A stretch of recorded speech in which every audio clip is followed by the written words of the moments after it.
Are we really connecting? And how do I feel when I'm with them? That's really the big one. Who do I become when we're together? Because you want someone that brings out the parts of you that you love. What are my deal breakers? And what are my deal breakers right now? So you don't have to think 5 years from now. What are my deal breakers right now? And I mean, sit down at the kitchen table. You're going to write these down. It's the same power that journaling comes from, right? The Mm, power of connecting the mind and body and getting that down on paper. And then the second list you want to make is a needs list. What do I need out of a relationship? So it might not be a deal breaker, but it's really, really important to you. And you might not feel as fulfilled in the relationship if you don't have these things. So, Hello, and thanks for tuning into Power Perspectives, People, Passion, Purpose. I'm Shannon, and in this episode, we're talking about love, love, love. My guest today is the dating and relationship coach and founder of True Connection. She has over 30 years of experience in personal development and 25 years of experience in mental health, with a further 10 years as a conscious dating and relationship coach. She's passionate about helping people attract and build the loving relationships they deserve, which is so needed in this crazy world right now. I am so grateful to have Tamara of True Connection on Power Perspectives. Welcome, Tamara. hi. Oh, I'm so glad to be here, Shannon. Thank you so much. This is going to be fun. Yay, Friday afternoon. I hope so. And I mean, as we're speaking, people are preparing for their Friday evening dates out Mhm. there in the big world. And I mean, you've got an intriguing career, and I'm sure you've seen all kinds of dramatic highs and lows with the people that you work with. But can you share with us first a little bit about what brought you into wanting to be a Yes. coach in the dating and relationship field?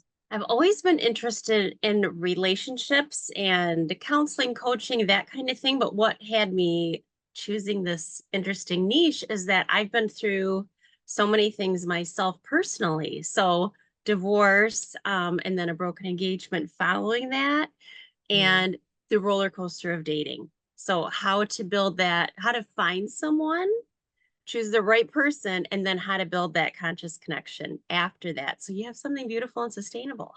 Wow. Okay. And would you say that there is a formula or a science to it? We all kind of just, this day and age, swiping left or swiping right and just trying to figure out the potential in our partner. But is there a Mhm. formula that you've seen that works?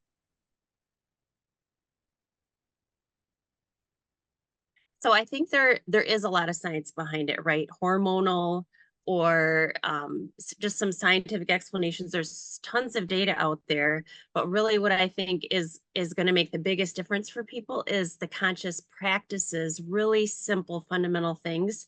The trick is you want to do them before you date, while you date, and after that. I mean, until you go into a lifelong commitment with someone, these are things that you need to continue to practice. And that's where people forget. They fall into the delicious love mist that we all adore and crave. And then they just flow away off into the sunset and then go, oh, dang it. 3 years went by. What happened? And, then just feel a little lost and perplexed about how they ended up there. Yes. And now that is what you just said was juicy. So what are some of those things that we have to do before, during, and after dating? Mhm. So once you start thinking about dating, I think it's a joyful exercise, but it's a really good journey to go on is what are my deal breakers? And what are my deal breakers right now? So you don't have to think 5 years from now, what are my deal breakers right now?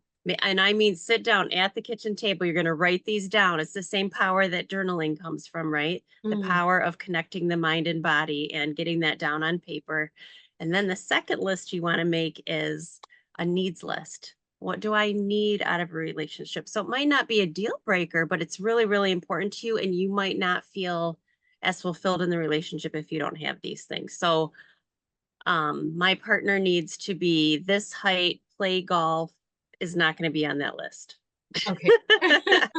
So it's more like a kind of person they are, not what they do or, what their Mhm. attributes are aside from that. So, Okay. like on your needs list, it might be a spiritual connection.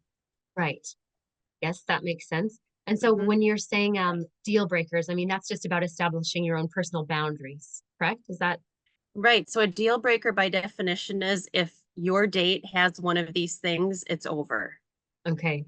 And They live in Alaska and you don't, or they aren't looking for love They just want a companion to do things, a movie buddy or, someone to do things with on occasion, but you're looking for something long term. You have completely different intentions. So that could be a deal breaker, or something to do with children, or smoking, drinking. Like there's all the things that this is not for me. Yes. And do you Yeah. come up against some people that have known that about themselves and then they go on to date that person that has that thinking either I can change them, I can adapt, or it doesn't bother me, they're so cute until Right. time goes Yes. on and then it's like, why are you doing this thing I don't like? But they're always being who they are. So yes, I Right. think that's a great Right. idea. Well, or you discover a deal breaker Yeah. after you've started to fall for this person, and then you think, well, maybe I can live with it. Maybe it'll be okay in this version. And then you just give it a try. And then that's how a lot of time can pass. And you go, oh, shoot, I knew this in month 6. Why did I stay? Kind of trusting our intuition from the get-go. Yes. Yes. Okay. And that's the part that we trip up on is we don't sit.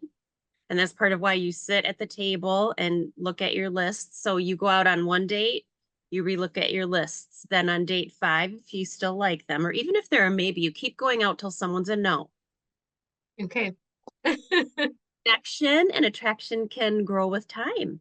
But Hmm. then on like date 4 or 5, you're looking at your lists again. And so once a week, you are relooking at your list. And then once you're in a committed relationship, you're still every few months getting those out and sitting down, because Mm. really don't really get into the deep waters till 6 months, and then another level at 9 months, and another level at 12 months. And so that's why we keep revisiting the list. So once you start going to family events and you connect with their friends and family, and then if they have children, if you start to connect there, that's a whole nother. I would say. Update your lists anytime, so I was there's going to no ask. pressure of I have to do it perfect, which is Yes. not, that's just a dirty word, right? We don't like that word. um but I don't want you to have the pressure of I have to think of it all right now, I have to remember them all right now. And but it really just takes you out of that love fog long enough, like 10 minutes. You only have to step out Yes. 10 minutes and then really think, okay, are we really connecting? And how do I feel when I'm with them? That's really the big one. Who do I become when we're together? Because you want someone that brings out the parts of you that you love. That's a good something I was thinking about actually was because we feel great when we're in love or when we're having that honeymoon experience, whether it's actually post wedding or not, or just in that, first Huh? 2 month, 3 month, 6 month even. Um, Yeah. but then how do we know if something kind of is a trigger that is something that we can work with and overcome, or if it's something that is actually supposed to be a boundary that we're like, oh, this is not for me. Right. Well, triggers are a gift. So a trigger just means that you have something to work through, because something might bother you or no, it's not right for you, but it wouldn't trigger you. So if you, let's say, you find out that they're sneaking out for cigarettes. That did happen to me once, and he knew I didn't date people that smoked. And so he came in, of course, smelling like smoke. I mean, this is Yeah. not, I'm not a rocket scientist here. And so I didn't get angry though, but I was sad about the lying and the deception. Right. So, but I didn't get fired up. I didn't get triggered by it. But maybe I would get triggered by lying, or I would get triggered about how someone talked to their children. And that's about me. Triggers are about you, right? Mm, Otherwise, you're just going to say, that's not for me, and walk away. Or can we talk about this? Can we work on this? mm. So Yes, that's just definitely. a really powerful gift that you're getting, like, oh, I need to do some more work on that.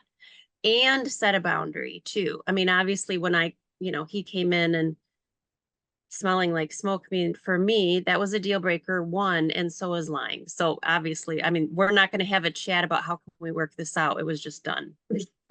So It saves time, right? When you know your boundaries, you don't have to work through, am I being this way or am I yeah, not? You actually just know live. I love that. Yeah. And your brand, your company is called True Connection. And those are powerful Yeah. words apart, but especially together. So can you talk me through what your company does when you say I'm a single lady and I'm just like, Tamara, help me. I'm sick and crazy of everybody. How do I just meet someone and fall in love and live happily ever after? Da, da, Right. Well, and we can start small or we can go into the whole thing because I do have a program that walks you like through like, are you ready to date and preparing for dating? And you can date just for laughs in the meantime, of course, but if you want to start dating with that powerful intention, you need to work through a process.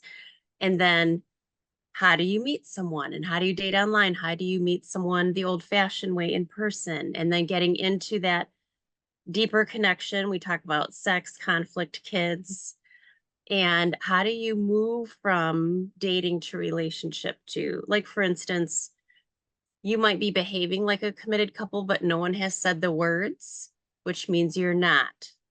right. Okay. Never ever assume. Yeah. So just some really important and there's all these activities. So you are being conscious the whole time you're going through the class, so to speak, and then you have access to me to ask questions. But if you just want to start out with an hour, like I'm stuck in this dilemma, I really don't know how to begin or if I'm ready or what, like I'm toying with the idea, or maybe someone wants a profile audit. Like Okay. I'm ready to date and I'm not getting any traction or I'm attracting the wrong kinds of guys. Hmm. We start messaging and it doesn't go anywhere. So that's all part of my like online dating profile, that audit that we could go through because it could be your pictures. You have 1 second.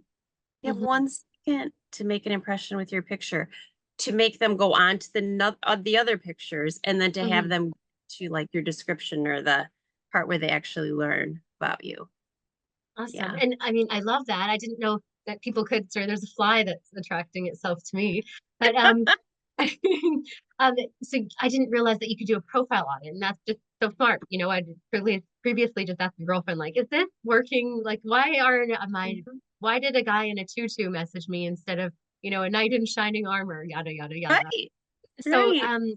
so people can just contact you for an hour for an audit of their Yes. profile or just for a quick, that's great. And then you also do Yes. like long-term kind of working with people, I suppose. That's great. Absolutely. Yes. Yep. So people can really select what they need and then we can build on that as their needs change if they want to. My door is always open for us to kind of evolve how we're working together. That's awesome. Yeah. And I mean, you gave us a potential hint there about how to what to put on your profile picture, but can you give us some tips Mhm. of like what would be a turn off and what's a do and what's a do not?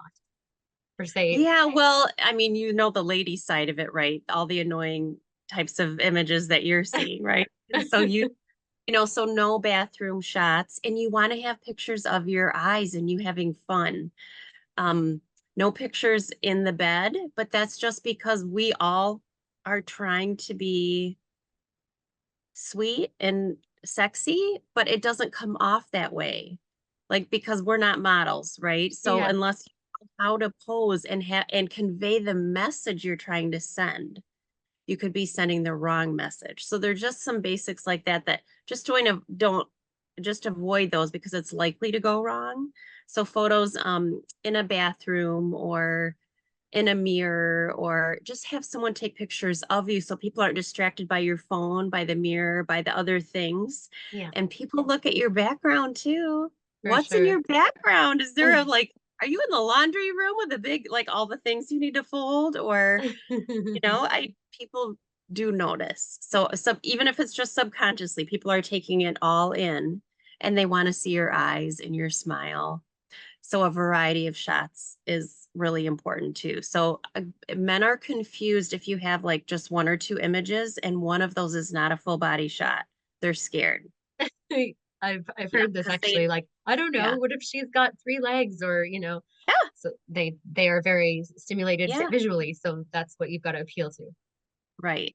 Yep. And it doesn't mean that you need to look, like a beauty queen and have Hmm. it professional shots taken because professional shots, like I have a couple on my profile, but the rest are candid.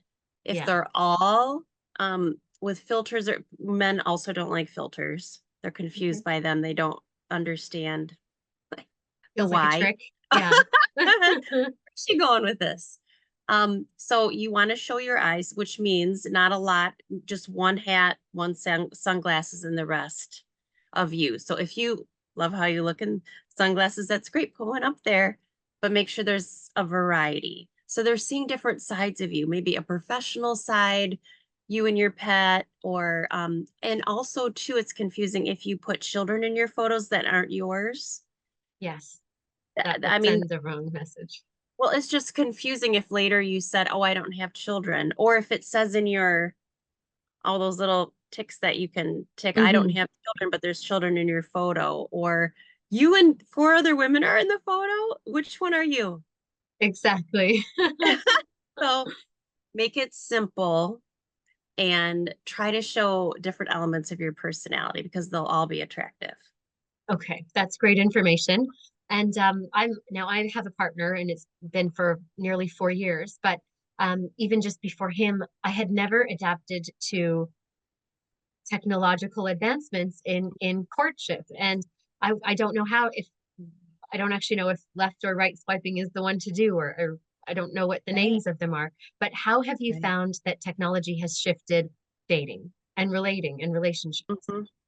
Oh, it's opened so many doors because between COVID and if you get Yeah. to the stage where you've had a big breakup and you're starting over or you're a widower, you Yes. don't remember how to talk to women and approach them. They're Right. petrified.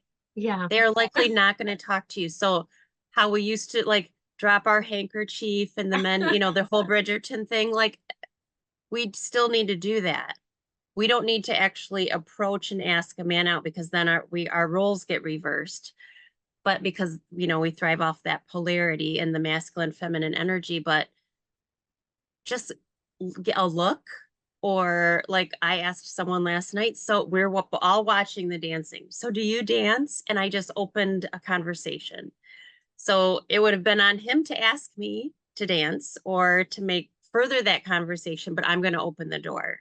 So just so ladies know, if no one approaches you, they're just literally scared to death to do it. And unless you're in sales and you have made friends with rejection, right? It's part of your livelihood. Yeah. It's just not likely to happen. So I don't want people to lose confidence or not go out or not take risks as women because it doesn't seem like it's paying off. Right. Sometimes too, like if you're in a place where you might go to regularly or a club or a hobby or something like that, he might just wait and see like, I'll catch her next time, which is a big mistake, of course. We might literally never go Never back, be. Yeah. never be at that location again. So it could happen. It could happen later too. So it's really interesting because I'm so familiar with the male point of view, trying to Yes. encourage them to take risks. And one of the biggest fears is dating has changed so much. It hasn't. Now the apps are a different element. Right. None of the rest has changed. Men still want to Okay. be a gentleman. They want a feminine woman. And this is a generalization, of course, to like Yeah. 90% of men want a feminine woman, and 10% of that 90 is okay with like the partnership where things are really truly equal, where you're both more even in the masculine and feminine energies, because we all Yeah. have both, Yeah. right? But one of my mistakes has been I walk into a date with my boss energy on because I've been a boss all day, right? Yeah. And I've been making all these decisions. And then the man just stares at me like, because he subconsciously is assessing me like I am him. And he's like, she doesn't need me. I won't be able to protect her, provide for her. She's her own masculine energy. And he just, Backs off. yeah, yeah. And now the energy's just completely off. Not that you can't reset it, Yeah. but I could watch it happening on the man's face. So Yeah. one of my and I'll get back to your question. I'm sorry, I got Not at sidetracked here. all. I've got One like of my 10 more. one of my favorite conscious dating practices is you get to your date early, A, for your peace of mind, and B, so you can have some like fun music on, right, to put you in that feminine place where Hmm. you feel like pretty walking into the date and you feel more relaxed and excited. Is you just sit in your car and close your eyes and you just take some deep breaths. So you are present I'm a woman. I'm excited. I'm about to go on this date. And then when you walk in, your feminine energy is forward. You're not just your social, you've turned your phone off, you've answered and tended to anything that might interrupt the date. And you can just be yourself then and settle in and really have your true self come forward, which makes the date go so well. I mean, he's nervous too, well, probably more nervous than you. And I tell them in the exact same exercise. And I mean, do this before the first few dates, before you get to Yeah, know each other well enough. Like if I walked in with my masculine energy on date 5, he would be like, oh my gosh, what kind of day did you have? Like you would just know I was off. right. Right. But it is, you just want it to start out right and have that positive launch pad because the first date is just a meet and greet. Do I Okay. want a second date? That's all it means. It's just to get to the second date. Now, Yep. here's a big one for you because, um, I mean, we're kind of mixed on this in this day and age, but who pays for dinner? Because Always as the man. always, Always. because Without question. you want to be an independent woman that doesn't, um, not that you want him to like, I'm feminist, I don't need your money, but like I don't want you to think that I'm just out for dinner to get, I'd just be out for dinner. Right. So, Right. but always the man, you're saying. And is that to, Always. okay, so we In the know our first position. few dates, because he wants to establish again this is all primal. Survivors. This is not changed. I was I gonna mean, say he still primal. wants to protect and provide. And so he will offer things like, can I come pick you up? Possibly. Or maybe date 3, he'll say, can I have you over and make dinner for you? So you just politely say, right? Because the number one thing that's most important to women is safety. So you just politely decline and say, "Oh, I so appreciate the gentleman in you. Thank you so much. But I'm going to meet you there."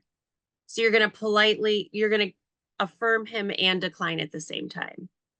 And no, you're not going. Of course, you're not going to his house. You hardly know this guy. No, you are not going to his house. No.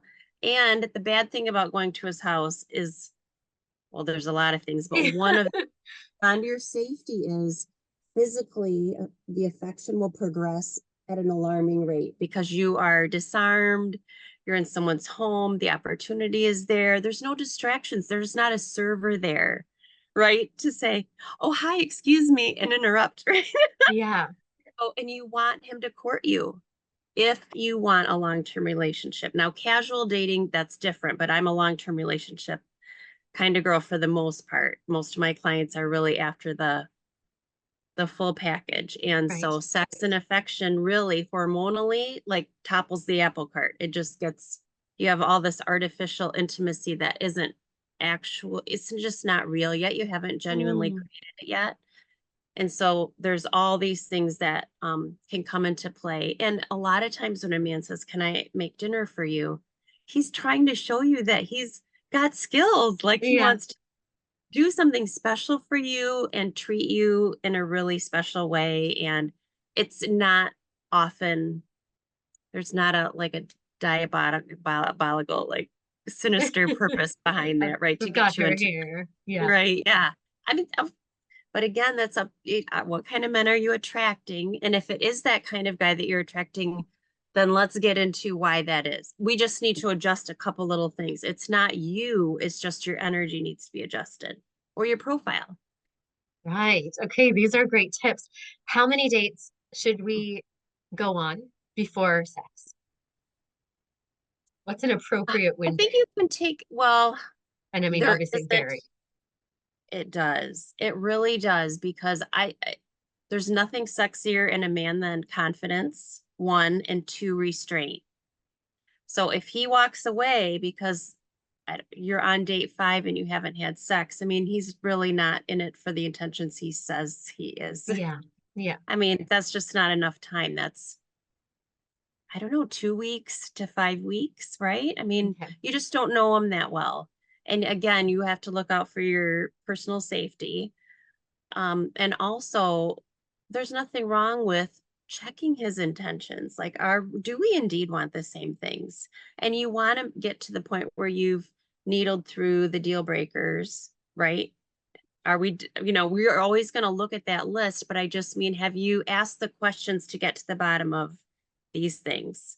You know, are you planning to move to the other side of the United States in 3 months? Right? I mean, those Yeah. things just naturally reveal themselves with conversation. Hmm. And so that takes time and being in different situations. And whenever you do feel safe, it's okay then to go on that long hike in the woods where it's just the two of you, but listen to your instincts. Yeah. If he asks you to do that on day 3, if you're not sure, say no. Say, I would love to do that. How about in a couple of weeks? Yeah. So there's great ways to say no without making him feel uncomfortable or sheepish. Because a lot of times we say yes to things because we don't want to hurt someone's feelings. Yes. Especially women. Important to say no, and you can do that in a kind way. Yeah. Okay. So And so, no magic number of dates with sex. You and have I to go with guess, and so how would you say that someone knows that, okay, this is like, would you openly talk about it, or does that kind of kill the romance? no, I would openly talk about it Okay. because people forget that diseases are more commonly now passed around orally, because then a lot of people will say that oral acts aren't sex. They are. They're sexual, and they release Yeah, the same hormones that put you into that exactly. artificial sense of closeness. And I would never have sex until you're exclusive. Okay. Yeah, that makes Because sense. how many other people is he sleeping with then? And then it's not special. And if you're a long-term relationship person, then that's not right for you either. And that will So throw you off. he brings it up, then just say, oh, you know, I'm really excited. I'm really attracted to you. I'm really excited about that. I look forward to it when we're exclusive, and just let it lie. Like, and or you can talk about it. You talk about your health. I mean, the trouble with guys is they rarely have an actual test done. Mm, yeah, At their physical, a doctor will ask questions and just do I call the peekaboo test. yeah. Doesn't reveal anything. That gives you no results. That means at this second, there's nothing visible. So, and something like HPV is easily passed. Men tend to be carriers for that. Hmm. And it's deadly for some women. So, and the higher risk forms can take years to go away if they, Yeah. go away naturally. So, again, with your health, there's nothing more precious, right? And when you want a long-term relationship, you want it to be sustainable and long lasting. So you want somebody healthy too. And of Hmm. course, you can talk about it. Doesn't mean if he has something that you can't talk through it or work through it. Of course, you can. But it's important to have it on the table. Yes. Just And I be guess, well, trust. and the way that you've set out to keep your boundaries and your deal breakers, Mhm. they should Yeah. be more aware of that also as you carry on. And I really Mhm. like that establishment of that really strong foundation will just carry everything through with a lot more ease, I guess. Mhm. Yeah. Right. And so, Because sex and physical intimacy is really, really so important, but it's only one of the intimacies. There's yeah. 4. What are the Well, other? I say the other ones are spiritual, intellectual, and emotional. I like So that. if you don't have a spiritual basis, that's fine. Then you have 3. Mm. But physical is only one. And when you start to build that closeness and best friendship and all the other things, I mean, then it's lovemaking. Mhm. It's not sex. And that can really take your relationship to a whole other place. Yeah. And Mm. built on trust if you take it slow. Oh, I love that. And now, are you the coach for so dating and getting involved into that, up to 6 months, or do you also coach couples that are in, long-term relationships that need help too? Absolutely, because just because you don't know how to, like, let's say, resolve conflicts well together, you don't, Hmm. or there's a communication barrier, Hmm. that's a skill that can be learned. You Yes. don't have to let go for those types of reasons. You can absolutely work through that. So I do work with coaches, I do premarital, I do postmarital. Two, because the first 2 years of even if you've lived together, the first 2 years of after a commitment ceremony or marriage are the most stressful. Wow. And bringing children into it lowers the marital satisfaction by 70%. So if you've Ooh. done a lot of work before those things, then your first 2 years can be about falling in love and focusing on plans for children and not all the little things, all the shock of, we all have these like mystical expectations, right? That we don't know how to articulate. And so those premarital sessions can really, or roles, when you're living together, that doesn't mean that's what you envision if you're in a lifetime commitment. And so saying the things out loud and allowing your partner to react and then talking through it. Or how about retirement? Or you do want to move to Alaska someday. And that's been a playful, cute conversation you've had. But let's talk about it. Are those genuine dreams of yours? We need to sit down and noodle through that. What if the other person doesn't want to go and they've just dismissed it because they thought it was fantasy talk? Yeah. Maybe it wasn't. Maybe that's a true intention. And then what? You've gotten married and it's 3 years into it and you're pregnant, and then you've just now are having the conversation. I don't want that. I want you to talk through all the things before you Yes. go through that commitment ceremony or marriage. Yeah. Where have you been all my life? Where were you when I was? But So I I mean, do all the things. I'm even a wedding officiant. So oh, I read like I that. want, because I want to be able to, if they want help off, I mean, usually it's just off and on because relationships go like this, right? And so during a slump, instead of hanging out in the slump and just getting more and more discouraged, let's just build you back up. So again, that could be 1 session, 6 sessions. I tailor it to your needs so that we get you where you want to be. Do you find with couples like I'm so involved in the self-development and self-help world, but something about relationships, you kind of go like, I can handle it. I don't, or my partner Mhm. won't want to see someone, or they'll Yeah, consider that a weakness or a vulnerability when we know that that's a strength. But right. do you find that you have to kind of one person in the couple will generally be into the coaching or the therapy, and another person will be like, you have to drag them along to be there? Sure. Yeah. Well, and a lot of times one of the barriers is just simply that my partner needs it. I don't. Or this difficulty is coming from her communication style, not mine.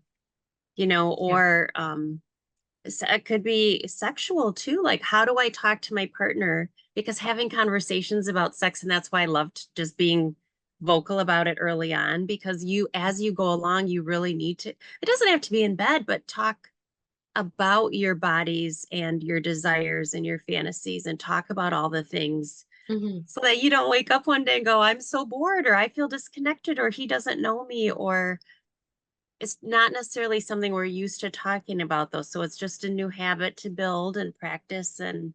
But again, that comes down to safety and trust, right? If you don't have those things, you're not going to say Mm.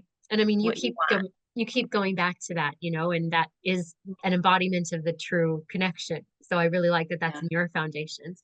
Now, when we get to some couples that like kind of progressing here from dating to courtship to long term, but what are some of the things that say the top reasons that couples don't end up working out where you kind of will also say, you know what, maybe it's better that you do go your separate ways. What does that look Right. Right. Well, it's because through time, because likely they're not keeping up on the exercises, like? they've just discovered repeatedly, like it's just taken so much time for them to be reminded, we Hmm. can't get past this. Like, let's say you do have a communication barrier and your partner doesn't want to work on it. Hmm. How many years can you sit and hope that they want to work on it, that intention comes forward and you want to sit down and build those skills? I mean, you want to build your skills as an individual, but also as a couple. How can we talk about this or set boundaries? Like when, your partner is furious, how are you okay letting them leave the room and just calm down, like calm themselves down, take a minute, take Hmm. a breath? Or do you want to just have it out? Like setting ground rules for yourselves about how you want to have conflict. Hmm. Because conflict, once you have the skills, can bring you closer. You've just learned more about the person that you love and what they want and need. You wouldn't be fighting if there wasn't a trigger or something wasn't really important, right? Because you're not fighting about the toilet seat being up. You're fighting Yeah, about, respect. you didn't hear me, I don't feel listened to, I Hmm. don't feel respected, you know. whatever. Yeah. Yeah. Yeah. I love that. And I mean, kind of same question, but for what are kind of top commonalities that you do see in couples that do work out?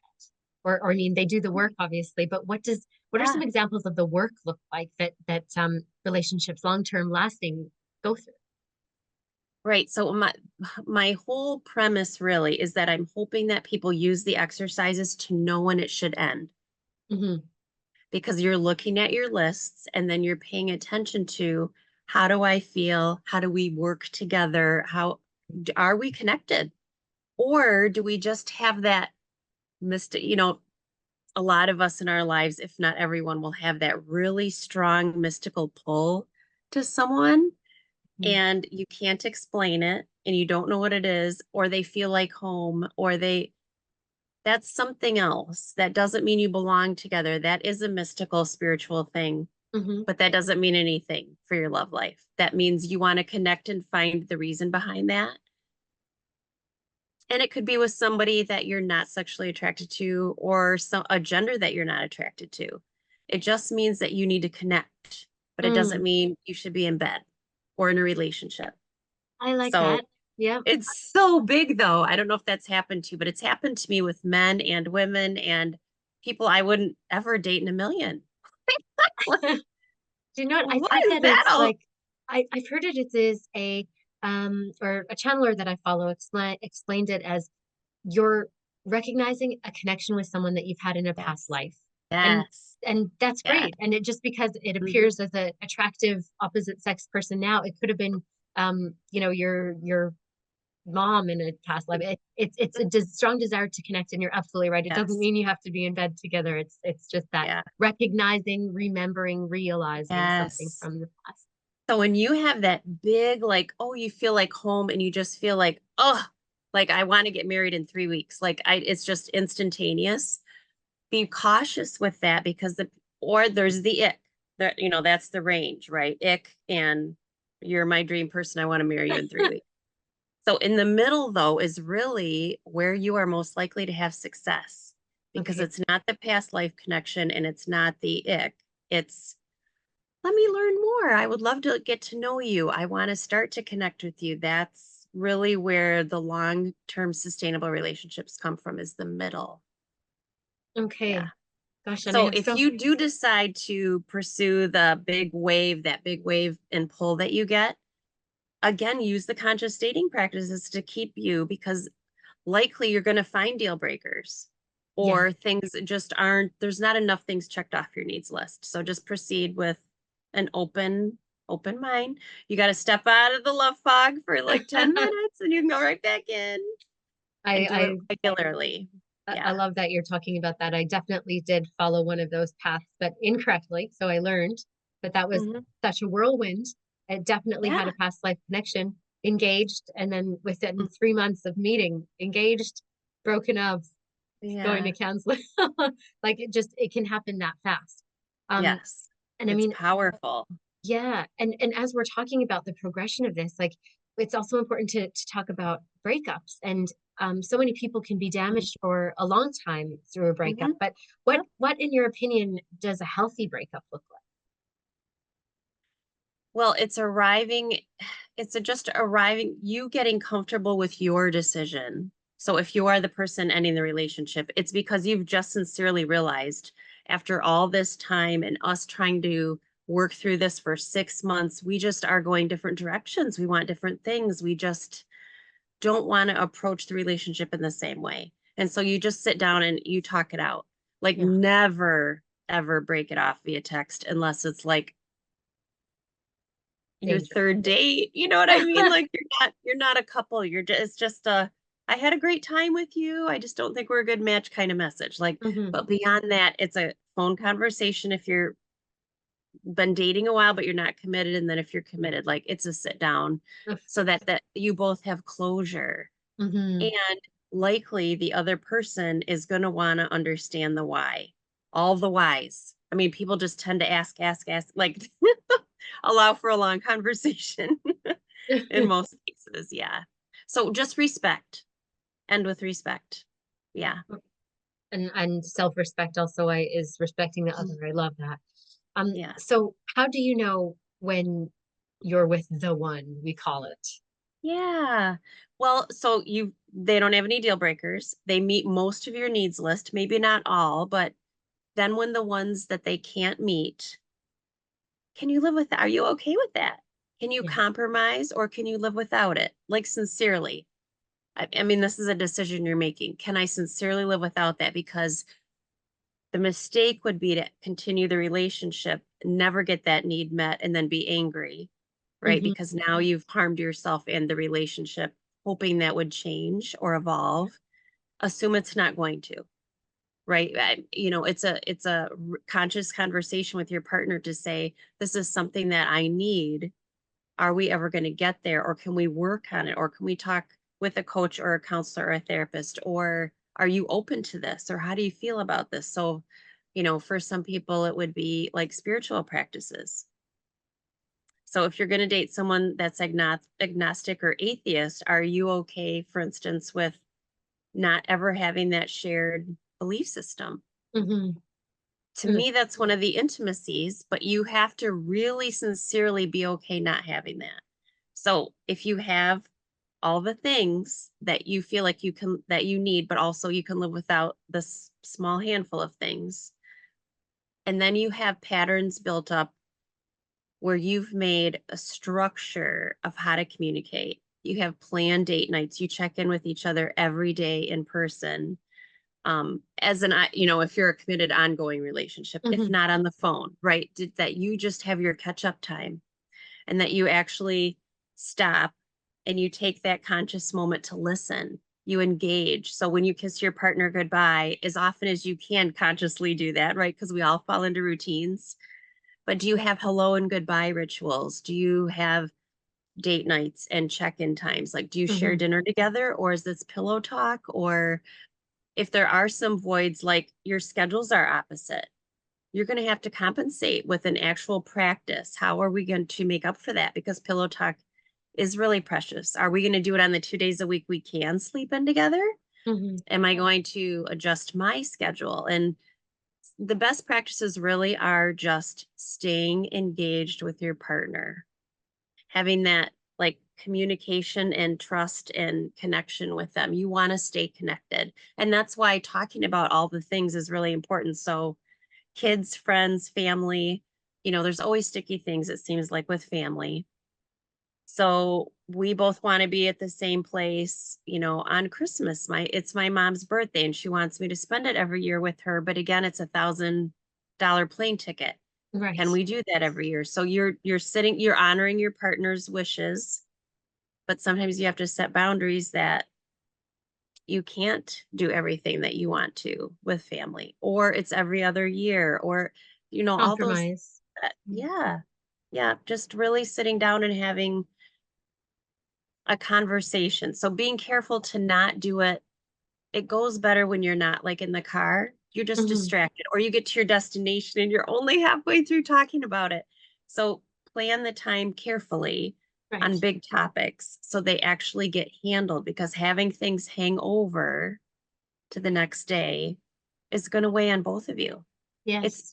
There's not closure. It's not been buttoned up yet. So you want to, as often as possible, button everything up in one conversation, or you get to point A and you're like, okay, great, let's noodle on that. And then we'll get to point B in our next conversation. Like, because family things, like I said, or children things are big. Hmm. Or are we moving? Or finances, Yeah. those It's usually work. need multiple conversations. It's It's work. devoting the time, Consciousness. right? And then giving each other the room to blossom and grow as an individual. Because the truth is, when you go out and you do things with your friends or your spiritual practices and you maintain your own identity, then you miss your person. Your partner is intrigued by you. You are bringing new interest and passions into the relationship. Like, you learned pickleball, right? So pumped, you're excited, you have that healthy glow when you come home and you're happy. And then he's like, oh my gosh, maybe I should learn. And you just give to each other by being yourself. and exploring your own passions, No, I love that. And I adding that mean, zest to the relationship. now you are married, dating, all of the above. Dating, yep, yep. Very So I nice. date and I'll give a relationship a try, and then when it ends, I take breaks just so I can recalibrate as a woman and as a person and as a mom. And then like I just had to change my intentions. Like I'm a relationship person. I'm just wired that way. Yeah, So no, I'm experimenting right now with casual dating, and I can't do casual sex because again, I'm not wired that way, but just like going into dating with like, let's just see what happens and let's go yeah, out, see. And so that's my where I'm at right now. I'm just giving that a try. And it's only due to my schedule because honestly, if I meet my person, like I'm making room. that's Like awesome. you just make room in your life when the right person appears or the person that you think might be your person. Yeah. I would Well, totally, yeah. the right one's worth it, right? But let me ask you this. So, knowing all that you know about relationships and dating, what advice would you or do you give yourself? Or would you give your much younger self about to embark on a serious relationship or into the Mhm. whole dating thing again? What advice, knowing what you know, would be probably your number one to Yeah. you? Well, I married for love, and most of us have learned that heartbreaking lesson that love is not enough to build a sustainable relationship. I mean, there's so much more that goes into it, especially if you plan on being together for 70 years and you want to have kids and so the conscious that's how I really arrived at the conscious dating practices is because if I had done them, we wouldn't have married. And the guy after that that I was engaged to and we had a broken engagement, Mm, it was because we as human beings we tend to go to what's familiar, but we've also learned. So we go one step up the ladder with every relationship closer and closer to what we really want and need, but we are also with someone that's not quite right. And so yeah. I did that. I went one step up the ladder. I'm like, okay, this is great. And we had the pull, we had the draw. So Mm. it was major. I mean, we were just like, yeah. It feels different. But I could, yeah. And so I can see easily the mistakes that I made. If I had done the deal breaker list and needs list and nothing else, I wouldn't have gotten engaged that second time. And I wouldn't have gotten married the first time. I would have just waited until we had more of the intimacies, really, because you can break it down to deal breakers and intimacies too. That's another way to look at it. And so now, once you arrive at the place of really knowing what you want and need, and you're healed enough, we're never all the way healed, right? That's a journey. Mm, Then you can be happy and content alone. And then your heart is wide open to a completely different mix of people, mm. Yes, right? I agree Your with that. energy is open and happy and loving and feminine. And yeah, you're just once going to you know attract. your once you know your whole yourself, you embody Yes. that and people are attracted to that. You've given us Yeah. some really great tips here, Yeah. and probably the best one is something that single people can implement, as well as people dating, as well as married people, as Mhm. well as everyone, is just know your standards, know your boundaries, know what Yeah. are your deal breakers and what are Hmm. your desires. So what are you going to want Yeah. and what are you going to be okay with not getting? So just Because those as you alone are evolve, major. yes. Well, as you evolve as a person, so 5 years into your marriage, for example, you're going to be a little bit different. You're more evolved, right? And so that honesty, that communication, that constant conversation with, so how are you? Like, and actually asking, how are you? Or how are you with this? Or how do you feel about this? And really genuinely checking in with your partner, then you'll stay connected. You'll have that connection like 20 years from now, or you'll be able to recognize when it falls apart and it's time to Yes. step away. Yeah. Yes. Yeah. Tamara, Years thank don't have you. to pass. Years do not have to pass of this, and then stay in the struggle. Yeah. You can work on it and then come to a decision together. Yeah. That's awesome. And I hope that more people can find you. Like, I'd love to share where can we find you and how can people work with you? So my website is one way to reach me so you can see what my different offerings are. And if you wanted to, like, to see what the other point of view is, so you can get like click on men and see what I'm telling them about Oh, cool. our side, because I'm really encouraging them to get to know the women, right? Yeah, Like our point of that's view and great. how important their masculine energy is in presenting with that. So trueconnection.coach, COACH. Facebook is great too because I do post regularly on Instagram and Facebook, Tamara TC, and Instagram is Tamara True Connection, one word. Yeah, Fabulous. so you I'll can put find me. links. I'll put links in the descriptions. Thank you. But I Yes. would encourage listeners to find you because I've already learned like 10 things that I can implement. And I thought this was going to be more for single people, but Yeah. no, I'm very benefited. So thank you. And Yeah. The practices carry over into yes. relationships. So they follow you at whatever stage that you're in. Yeah. Well, and I think with that kind of core, they can even follow through into like your work. It doesn't have to be just any kind of Yes. relationship. Know your boundaries, know what you want, and know what you're gonna be okay settling with and what you're not. So that's really, Yes. really helpful. Mara, thank you Yes. so much for being on the show today. Thank you for your time. Yes. Thank you, Shannon. Yeah.